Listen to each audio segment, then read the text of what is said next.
የአረንጓዴ አሻራ መርሃ ግብር ሰራዊቱ ሀገሩን በብቃት ከመጠበቅ ጎን ለጎን ችግኞችን የመትከል የቆየ ባህሉን ይበልጥ ያጠናክረዋል። ይህን ያሉት የኢፌዴሪ ጦር ኃይሎች ጠቅላይ ኤታማዦር ሹም ፊልድ ማርሻል ብርሃኑ ጁላ ናቸው። አረንጓዴ አሻራ የኢትዮጵያን የደን ሽፋን በመጨመርና የአየር ንብረት ለውጥ ተጽዕኖን በመከላከል ረገድ ተጨባጭ ውጤት እያመጣ መሆኑን አንስተዋል። የኢፌዴሪ መከላከያ ሰራዊት የ2018 የአረንጓዴ አሻራ መርሃ ግብር አስጀምሯል። መርሃ ግብሩን የተከታተለችው ባልደረባችን ሳራ ስዩም ተጨማሪ መረጃ ልታደርሰን እዚህ ስቱዲዮ ተገኝታለች። ሳራ እንኳን ደህና መጣሽ። እንኳን ደህና ቆየህ። ምንችል አመሰግናለሁ። ዛሬ የመከላከያ ሰራዊት አረንጓዴ አሻራ መርሃ ግብር አካሂዷል። የተካሄደ እንዴት ነበር ውለሽ?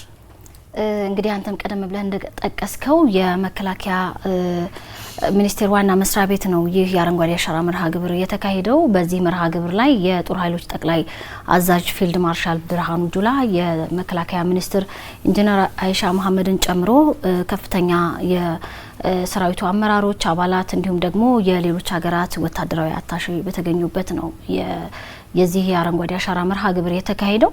እንግዲህ ይህ አረንጓዴ አሻራ መርሃ ግብር መከላከያ ሚኒስቴር ባዘጋጀው ቦታ ነው። ይህ ቦታ በጣም የሚገርም ነው። ሄደን የተመለከት ነው።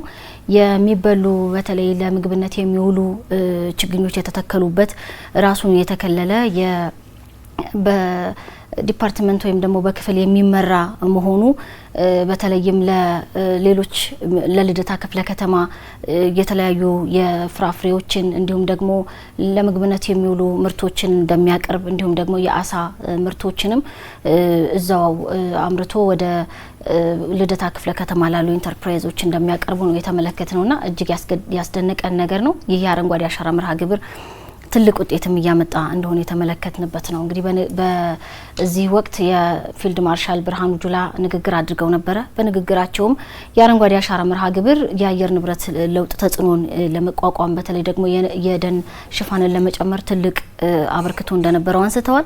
ሰራዊቱ ከዚህ ቀደም ችግኝ የመትከል ባህል እንዳለውም ነው ያነሱት። በተለይ በአርሶ አደሩ ጋር አብሮ በመሄድ ችግኝ ይተክላል። እንዲሁም ደግሞ ባለበት ቦታ ላይ ሆኖ ደግሞ የመከላከያ ሰራዊት በሚያርፉባቸው አካባቢዎችም ጭምር ችግኝ የመትከል መርሃ ግብር ያካሄድ እንደነበረና ይህ የአረንጓዴ አሻራ መርሃ ግብር ያንን ባህል የሚያጠናክር እንደሆነ ነው ያነሱት። እንግዲህ እሳቸውን ንግግር ሰምተን ተከታትለን እንመለስ።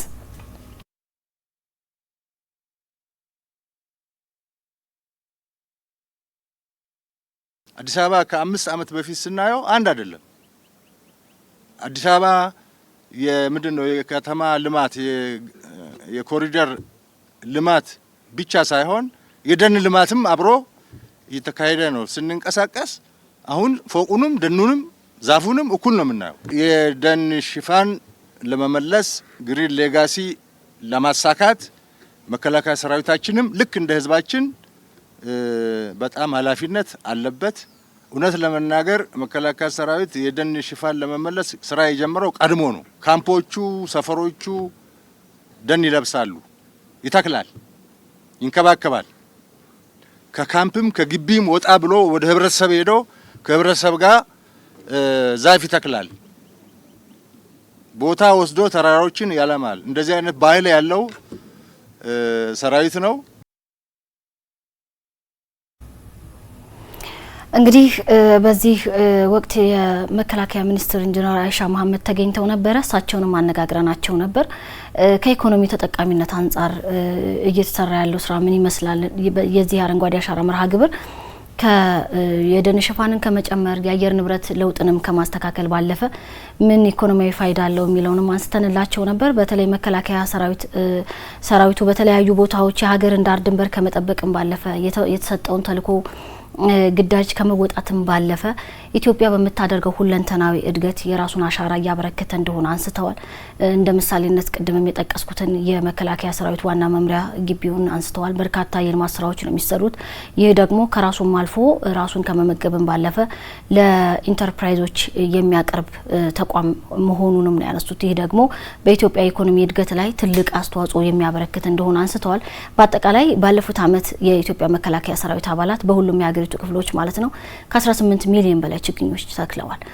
ዘንድሮ ደግሞ ከ20 ሚሊዮን በላይ ችግኞችን ለመትከል እቅድ ይዘዋልና ይህ ትልቅ ስራ ነው። የመከላከያ ሰራዊት ከተሰጠው ተልዕኮ ከተሰጠው ግዳጅ በተጨማሪ ሀገር በምታደርገው ሁለንተናዊ ተሳትፎ ላይ አብሮ የራሱን አሻራ እያበረከተ ነውና ልማትንም ከማፋጠን አንጻር የራሱን አስተዋጽኦ የሚያበረክት ነው። ከዛም ባለፈ ወታደራዊ አታሺዎች ነበሩ በርካታ ሀገራት ኢትዮጵያ እያደረገችው ያለው ነገር ትልቅ ስራ ያለው እንደሆነ አንስተዋል። በቅድሚያ ግን የመከላከያ ሚኒስትሯን የኢንጂነር አይሻ መሐመድን ንግግር ተሰምተን እንመለስ። ከስሪቱ ከግንባታው ጀምሮ የሰራዊቱ ግንባታ በራሱ እንደዚህ ነገሮችን በጋራ የመስራት ኢትዮጵያን በጋራ የማቆም የኢትዮጵያን አንድነት ማጽናት የኢትዮጵያን ሉዓላዊነት መጠበቅ ሉዓላዊነት ዳርን ድንበር መጠበቅ ብቻ አለመሆኑን ተረድቶ የኢኮኖሚ ሉዓላዊነታችንን ለማሳካት በሁሉም ነገር ራሳችን እንድንሰላ በሚደረገው የልማት ስራ በሙሉ የሚሳተፍ አገራዊ ትላልቅ መሰረተ ልማቶችን የሚገነባ ሰራዊት ነው። ይሄ የምታዩት ግቢ በመከላከያ ሰራዊት ኢንተርፕራይዞች በመከላከያ ሰራዊት አባላትና አመራሮች የሚሰራ ነው። ይሄ ቦታ ከዚህ ቀደም ይታወቃል። ስለዚህ እዚህ ውስጥ ለምግብነት የሚሆኑ ተክሎች አሉ። ሌላ ቦታ ማናገኛቸው እንትኖች አሉ። ከዚህ የሚጠቀሙ በርካታ እዚህ ውስጥ የሚሰሩ ሰራተኞችና የሰራዊት አባላት አሉ።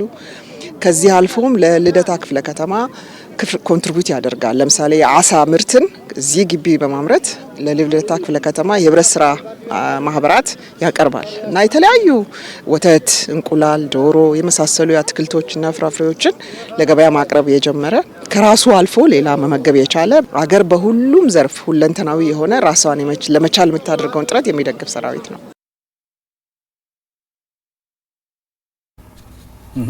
ወታደራዊ አታሺዎችም ተገኝተው ነበር። ምን ታዘቡ? ምን መልእክት አስተላለፉ? እንግዲህ የተለያዩ ሀገራት ወታደራዊ አታሺዎች ናቸው የመጡት። ኢትዮጵያ እያደረገችው ያለው የአረንጓዴ አሻራ መርሃ ግብር ትልቅ ለውጥ ያመጣ መሆኑንም አንስተዋል፣ አነጋግረናቸዋል። በተለይም የአየር ንብረት ለውጥን ከመከላከል አንጻር ለአየር ንብረት የማይበገር ኢኮኖሚ ከመገንባት አንጻር ኢትዮጵያ የጀመረችው ስራ ለኢትዮጵያን ብቻ ሳይሆን ለአፍሪካ ብሎም ለዓለም ትልቅ ምሳሌ የሚሆን እንደሆነ አንስተዋል። ኮፕ 32ም ኢትዮጵያ የተመረጠችበት ዋነኛ ምክንያቱ ይኸው የኢትዮጵያ ለአረንጓዴ አሻራ ወይም ለአየር ንብረት ለውጥ ትልቅ ትኩረት መስጠቷን ያነሱት። በአጠቃላይ ግን የአረንጓዴ አሻራ መርሃ ግብሩ በሀገር ኢኮኖሚና በተለይ ደግሞ በተሻጋሪ የሆነ ለትውልድ ውብ ሀገር የበለጸገች ሀገር ከማበርከት አንጻር የራሱን አሻራ የሚጥል እንደሆነም አንስተዋል። ሳራ ስዩም አመሰግናለሁ። እኔም አመሰግናለሁ።